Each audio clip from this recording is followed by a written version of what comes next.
जय हिंद दोस्तों, मेरा नाम है Komal Vyas Sharma and I welcome you all to Advait education powered by Gate Academy, straight way to government job. और आज हम हमारे लेक्चर को आगे कंटिन्यू करते हैं। तो प्रीवियस लेक्चर में हमने देखा था कि किस तरह क्राउन रूल आया और कौन कौन से एक्ट्स वो लेकर आए। जो सबसे इंपॉर्टेंट एक्ट था उनका, उन लास्ट एक्ट जो हमने पढ़ा था पिछले लेक्चर में, that was the Morley Minto reforms of 1909, और जिसके अंदर में सबसे बड़ी चीज जो अंग्रेजों ने की थी वो था कम्युनल इलेक्टोरेट देना और इंडिया को डिवाइड करना। और आगे देखते हैं कि किस तरह से इस चीजों को इन्होंने आगे कंटिन्यू किया। तो after the government of India Act of Indian councils act of 1909, जो नेक्स्ट इंपॉर्टेंट एक्ट आया वो था हमारा government of India Act of 1919, जिसको कॉमनली हम जानते हैं एज मोंटेग्यो-चेम्सफोर्ड रिफॉर्म्स। मोंटेग्यो-चेम्सफोर्ड रिफॉर्म, और इसका ऑब्जेक्टिव था एक रिस्पॉन्सिबल गवर्नमेंट को यहाँ पे इंट्रोड्यूस करना, एक जिम्मेदार सरकार को यहाँ पर इंट्रोड्यूस करना। कितनी जिम्मेदार थी ये हम आगे देखेंगे। बहुत ज्यादा मुझे तो नहीं लगा कि उतनी जिम्मेदार थी। हमारे मोंटेग्यो थे secretary of state for India और लॉर्ड चेम्सफोर्ड थे vice Roy of India in 1919। ये चीजें बहुत इंपॉर्टेंट होती है। कई बार अगर ट्रिकी बनाना है क्वेश्चन को तो एग्जामिनर्स इस तरह का क्वेश्चन पूछ देते हैं। देन एक बहुत इंपॉर्टेंट चीज यहाँ पे लाई गई, that is the system of dyarchy, जिसे कहते हैं द्विशासन। अब देखते हैं ये द्विशासन क्या है, एक बार इसे समझते हैं। देखिए, द्विशासन का मतलब ये होता है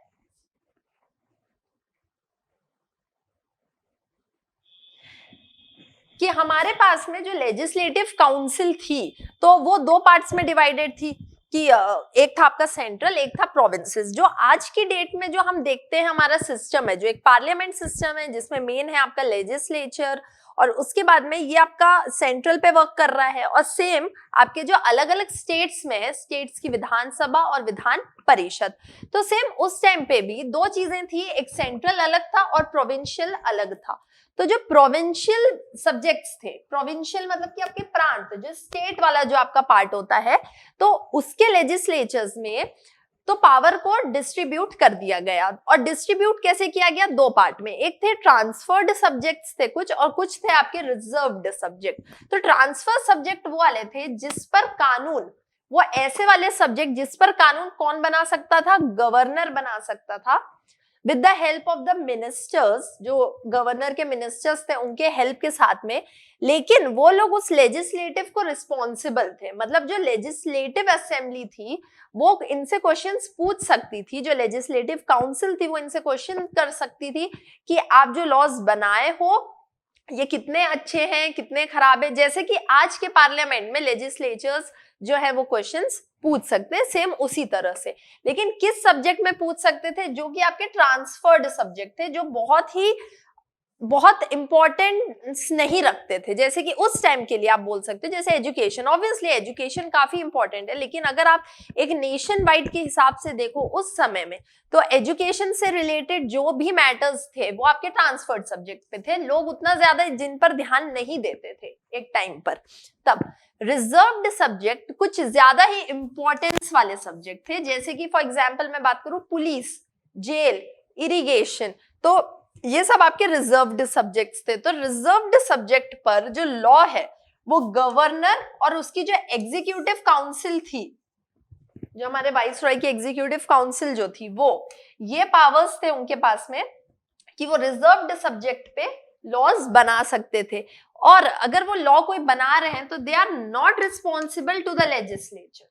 यहाँ पे ये लोग रिस्पॉन्सिबल नहीं थे इस चीज के लिए कि उन्हें, they are not answerable to the legislatures, कि ये कोई क्वेश्चन पूछेंगे और इन्हें उसका आंसर देना कोई जरूरी नहीं था। तो आई होप आपको ये चीज समझ में आई होगी कि सेंट्रल और प्रोविंस दोनों अलग थे। प्रोविंस के पास जो पावर्स हैं उन्हें डिस्ट्रीब्यूट कर दिया गया था दो पार्ट में, एक था ट्रांसफर्ड और एक था रिजर्व।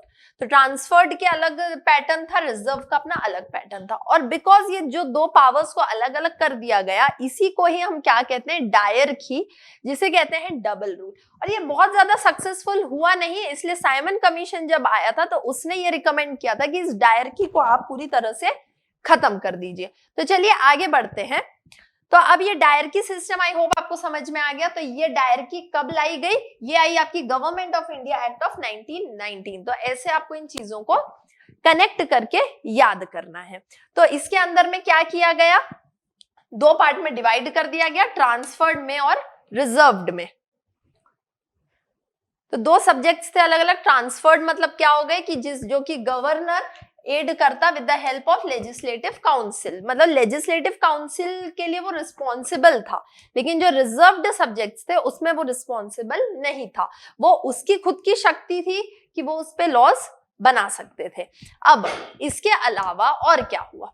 पहली बार बाइकैमरलिज्म, द्वि सदन बोलते ना हम, दो सदन होते पार्लियामेंट में, हमारे दो सदन है आज की डेट में, लोकसभा और राज्यसभा।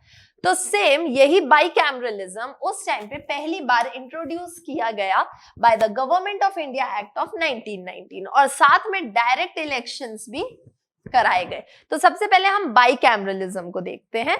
तो देखिए बाइकैमरलिज्म में हुआ ये कि जो हमारी इंडियन लेजिस्लेटिव काउंसिल थी, याद है इंडियन लेजिस्लेटिव काउंसिल कौन सी वाली बोल रही हूं मैं? जो वाइस रॉय की दो काउंसिल्स थी, एग्जीक्यूटिव काउंसिल और लेजिस्लेटिव काउंसिल। और लेजिस्लेटिव काउंसिल में टोटल कितने मेंबर्स थे? पहले 6 थे, फिर उसे 16 किया गया और उसके बाद में उसे 60 कर दिया गया। तो वही इंडियन लेजिस्लेटिव काउंसिल जो था उसे रिप्लेस करके बाइकैमरलिज्म में बदल दिया गया। एक अपर हाउस और एक लोअर हाउस, दो सदन बना दिए गए। इसके साथ में ही बजट भी अलग कर दिया गया। किसके लिए? सेंट्रल और प्रोविंस दोनों के लिए, केंद्र और प्रांत दोनों के लिए अलग अलग क्या कर दिया गया? बजट को भी दोनों के लिए अलग कर दिया गया। बहुत इंपॉर्टेंट चीजें हैं ये सब आपके किस में हुआ है? मोंटेग्यू चेम्सफोर्ड रिफॉर्म के अंतर्गत ये चीजें लाई गई। अब देखिए मॉर्ले मिंटो रिफॉर्म्स जो थे, तो उसमें एक नेगेटिव चीज जो इंट्रोड्यूस की गई वो क्या थी? वो था सेपरेट कम्युनल इलेक्टोरेट, जो सिर्फ मुसलमानों के लिए था। लेकिन अब मोंटेग्यू चेम्सफोर्ड में क्या कर दिया गया कि उसी इलेक्टोरेट्स को और भी दूसरे रिलीजन में अप्लाई कर दिया गया। अब देखिए कितने नीचता में उतर आए थे हमारे अंग्रेज। उन्होंने क्या किया? Sikh, Christians, Anglo Indians and Europeans, ये सबको अलग अलग इलेक्टोरेट इन्होंने दे दिया कि चलिए आप लोग के लिए भी सेम चीज हम अप्लाई कर देते हैं कि अगर कोई एरिया है जहां पे सिर्फ कोई एंग्लो इंडियन खड़ा है तो वहां पे सिर्फ एंग्लो इंडियन की जितनी भी पॉपुलेशन है वो सिर्फ उस पर्टिकुलर एंग्लो इंडियन को ही वोट कर सकती है। सेम क्रिश्चियन के लिए, सिख के लिए और यूरोपियंस के लिए। तो ऐसा इन्होंने क्या कर दिया? सेपरेट कर दिया। डिवाइड एंड रूल को खेलना ये लोग अभी तक जारी रखे थे। अब देखते हैं, अब यहां पे एक और चीज समझो। आफ्टर 1919 जो हुआ हमारा ये गवर्नमेंट ऑफ इंडिया एक्ट 1919 के बाद में इसमें जो चेंजेस लाए गए, तो अब इन्हें रिवाइज करना था।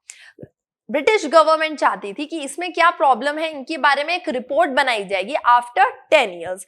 और उस रिपोर्ट बनाने की वजह से 1929 को आना था, एक स्टैट्यूटरी बॉडी यहाँ पे बनाई जाएगी, एक कमिटी बनाई जाएगी जो कि इसके पूरे वर्क को देखेगी कि ये सही वर्क कर रहा है या नहीं कर रहा है।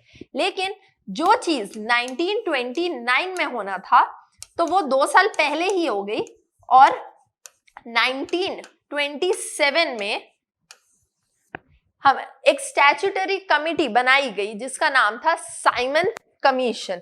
अब ये बहुत इंपॉर्टेंट है, जो साइमन कमीशन हमने बनाया ये एक स्टैट्यूटरी कमिटी थी, 1927 में बनाई गई थी ब्रिटेन में, और उसके बाद में उसमें टोटल 7 मेंबर्स थे और वो सबको इंडिया भेजा गया एक रिपोर्ट तैयार करने के लिए कि ये जो भी हम लॉज और रेगुलेशंस ला रहे हैं तो ये ठीक से वर्क कर रहे हैं या नहीं कर रहे हैं, उस लिए।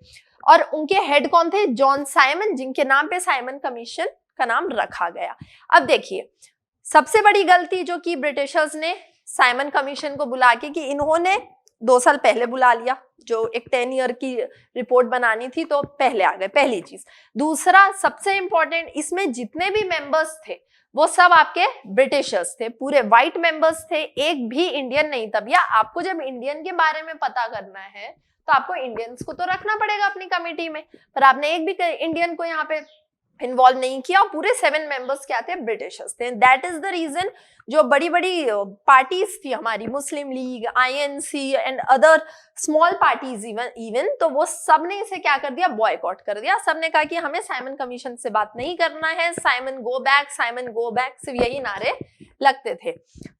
इसके बारे में बहुत ज्यादा डिटेल में हम हिस्ट्री में पढ़ेंगे, जब पूरी कहानी आएगी आपकी लाला लाजपत राय वाली कहानी, भगत सिंह किस तरह से आए, तो ये सब कहानी इसके आगे वहां पढ़ेंगे।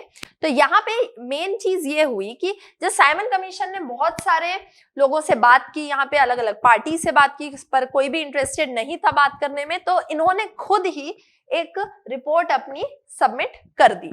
तो जो इन्होंने रिपोर्ट सबमिट की तो उसमें इन्होंने कुछ चीजें लिखी। व्हाट दे सेड कि सबसे पहले डायरकी को आप एबॉलिश कर दो, डायरकी को क्या करो, हटा दो, क्योंकि ये कुछ खास काम कर नहीं रहा है, कोई मतलब नहीं है डायरकी को रखने का। दूसरा इन्होंने कहा कि एक फेडरल स्ट्रक्चर को स्टैब्लिश करो, फेडरल स्ट्रक्चर, सेंटर स्टेट जो होता है ना, फेडरल स्ट्रक्चर अपना अलग अलग, उसको इस्टेब्लिश करो। एक प्रोविंशियल ऑटोनॉमी देना, मतलब कि जो प्रांत है, जो स्टेट्स हैं, तो उनके पास अपनी खुद की पावर्स होनी चाहिए, ये चीज। उसके बाद में दे सेड कि कम्युनल इलेक्टोरेट जो है आपका, इसको और ज्यादा आगे बढ़ाओ। इस चीज को इन्होंने बहुत एम्फसाइज किया कि ये सही है, इसको आपको हटाने की जरूरत नहीं है, इसको और ज्यादा आप क्या करो, डिस्ट्रीब्यूट करो। जैसे कि अभी सिख को दिया है आपने क्रिश्चियंस को दिया है, एंग्लो इंडियंस को दिया है, यूरोपियंस, मुस्लिम्स, तो इसके अलावा पारसीज हैं, उन्हें आप दे दो, आप हिंदूज को अलग कर दो। तो इस तरह से आप कम्युनल इलेक्टोरेट को काफी एम्फसाइज किया उन्होंने। और उन्होंने कहा कि ये जो रिस्पॉन्सिबल गवर्नमेंट है, इसको भी आप आगे प्रोसीड कर सकते हो। मतलब इन शॉर्ट इसमें इन्होंने सिर्फ ब्रिटिशर्स की तारीफ ही की कि जो भी लॉस चल रहे हैं ना, ये सब बहुत ही अच्छे चल रहे हैं। और इसी के बेसिस में जब ये रिपोर्ट सबमिट हुई, तो इसके बेसिस में हमारे यहाँ पे 3 राउंड टेबल कॉन्फ्रेंसेस हुए, गोलमेज सम्मेलन जिसे कहते हैं, 3 round table conferences.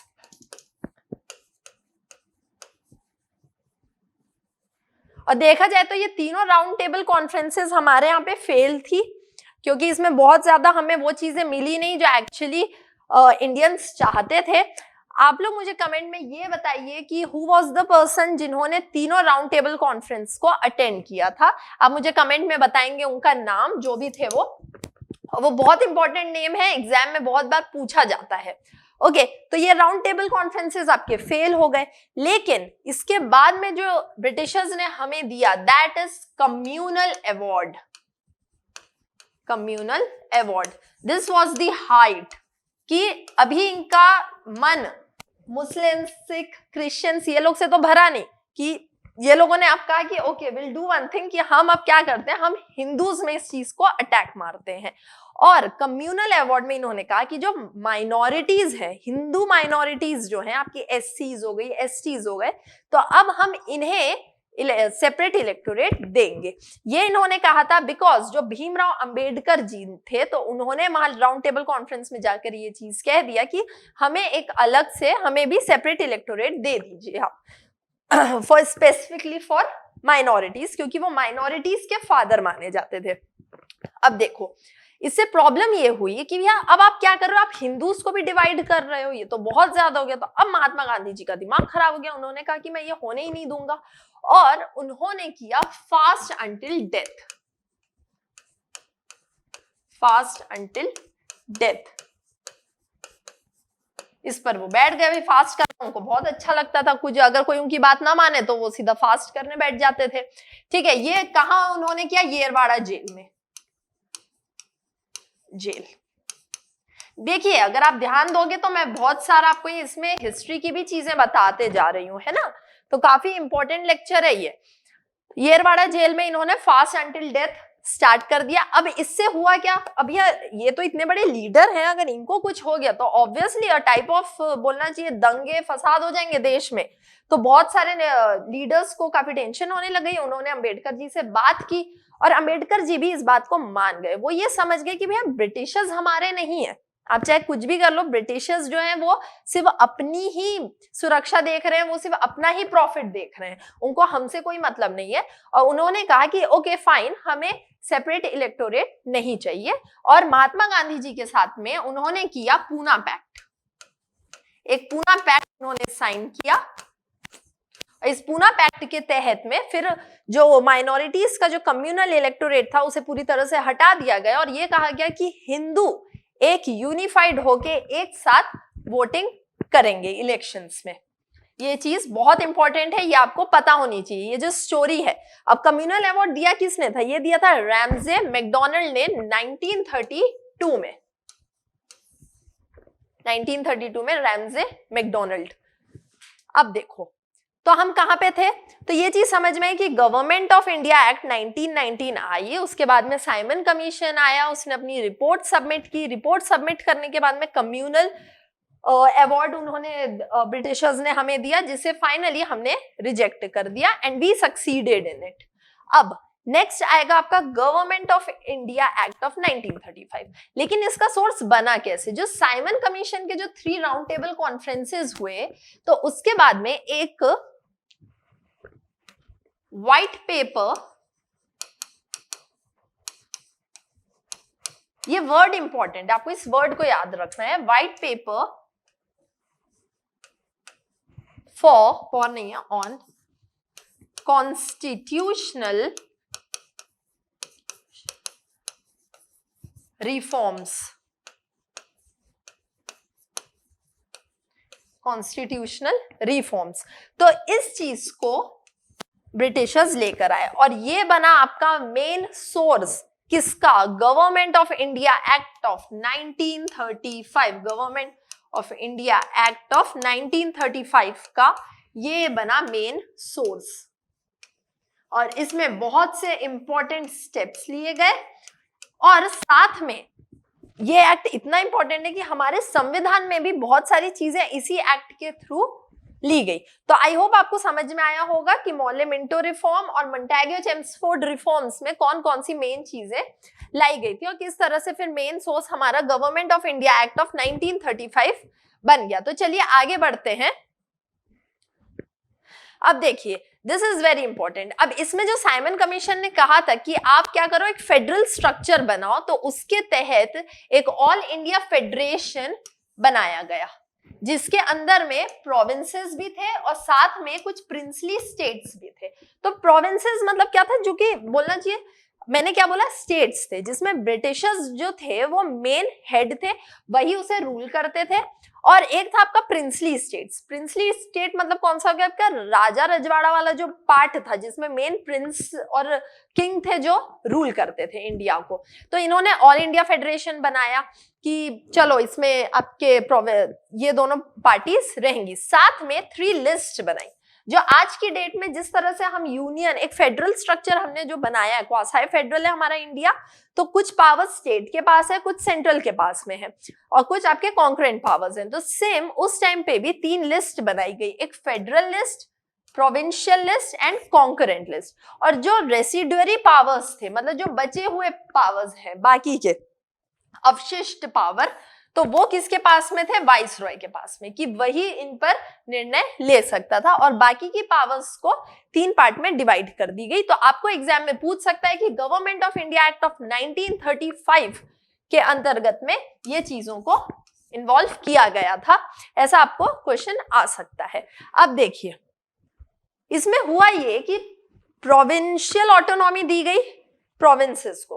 Princely state ये सब में इन्वॉल्व नहीं होना चाहते थे क्योंकि कहीं ना कहीं वो खुश थे, क्योंकि जो ब्रिटिशर्स हैं वो काफी सपोर्ट करते थे प्रिंसली स्टेट्स को। काफी चीजों में सिर्फ आपका बोलना चाहिए एक्सटर्नल अफेयर्स हो गया, डिफेंस हो गया, उस पर ब्रिटिशर्स अपना कंट्रोल रखते थे। उसके अलावा जितनी भी चीजें हैं तो वो सब प्रिंसली स्टेट्स की, उनके खुद के पास में बहुत पावर्स थी।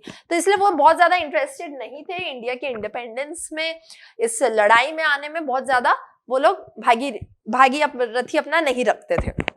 अब देखिए, प्रोविंसेस में इन्होंने क्या किया, इन्होंने दिया प्रोविंशियल ऑटोनॉमी, कि अब प्रोविंसेस के पास खुद की पावर्स हैं कि वो खुद के लॉज ला सकते हैं, कुछ रूल्स ला सकते हैं। साथ में बाइकैमरलिज्म भी उन्होंने इंट्रोड्यूस किया, जो हमने देखा था बाइकैमरलिज्म, और bicameralism with a legislative council and legislative assembly. अब लेजिस्लेटिव काउंसिल मतलब क्या हुआ आपका विधान परिषद, विधान परिषद एंड विधानसभा, विधानसभा। तो देखो नाउ यू विल सी कि ये चीज जो आज की डेट में भी है कि बहुत सारे ऐसे स्टेट्स है हमारे यहाँ पे, अप्रोक्स 7 स्टेट्स है, मुझे एग्जैक्ट नंबर नहीं पता है, तो उसने स्टेट्स में क्या है आपके विधान परिषद भी है विथ विधान सभा।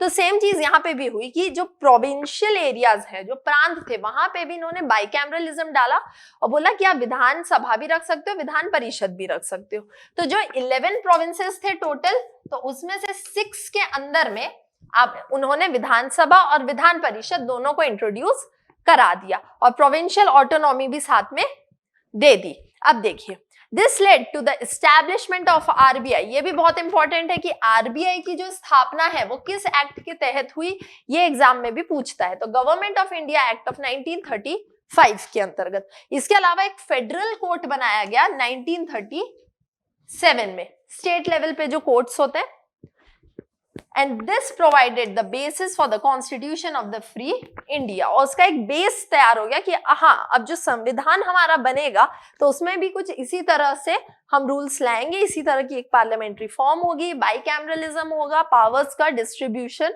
होगा। तो ये था हमारा government of India Act of 1935। चलिए आगे बढ़ते हैं। अब जो लास्ट एक्ट आया है बहुत ही इंपॉर्टेंट एक्ट है, that is the Indian independence act of 1947।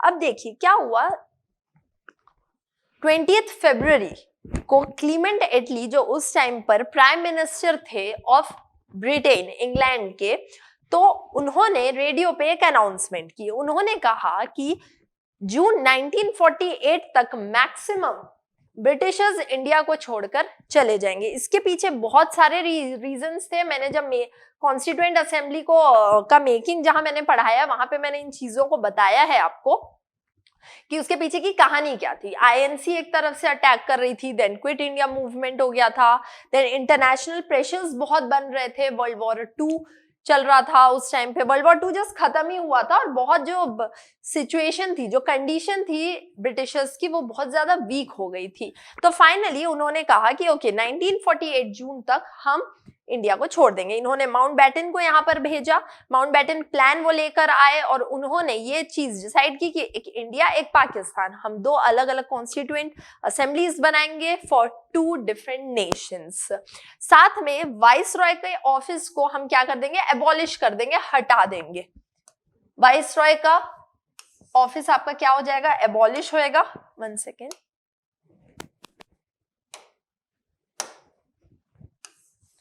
will be abolished, हटाना।